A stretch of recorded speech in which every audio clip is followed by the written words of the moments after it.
في تونس مع ضحايا طبعا الزلازل هناك في اليابان. ضحايا الزلازل في اليابان. خطأ الآن وركلة حرة مباشرة. ركلة حرة مباشرة لصالح شيكابالا. محمود عبد الرازق شيكابالا. والغزال الأسمراني مع الافريقي التونسي الآخر أليكسيس. لاعب اللي بقول لحضراتكم عليه من وجهة نظري لما تيجي تقيمه كلاعب تكتيكي ممتاز، انما شوف حضراتكم ملاحظين حاجة غريبة.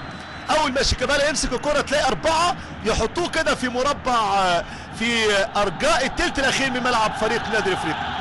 يلا شيكابالا ان شاء الله التعديل يجي للزمالك دلوقتي. شيكابالا تسديده هوبا جه دلوقتي. مش ممكن حبيب قلبي.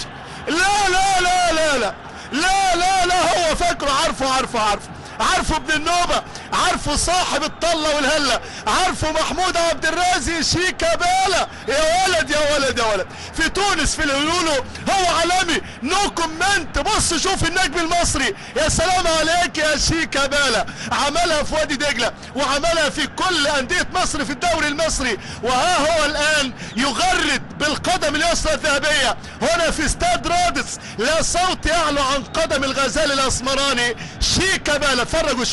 اتفرج وشوف على شيكابالا. يا ولد يا ولد يا لعيب. عشان كده ابو علي خده، عشان كده ابو علي ضمه، عشان كده ابو علي احتضنه، عشان كده شيكابالا يضع الزمالك في معادله مع الافريقي، وتبتدي مباراه الحريه من اول السطر. الزمالك في شمال احداث الملعب والافريقي في يمينه. تقدم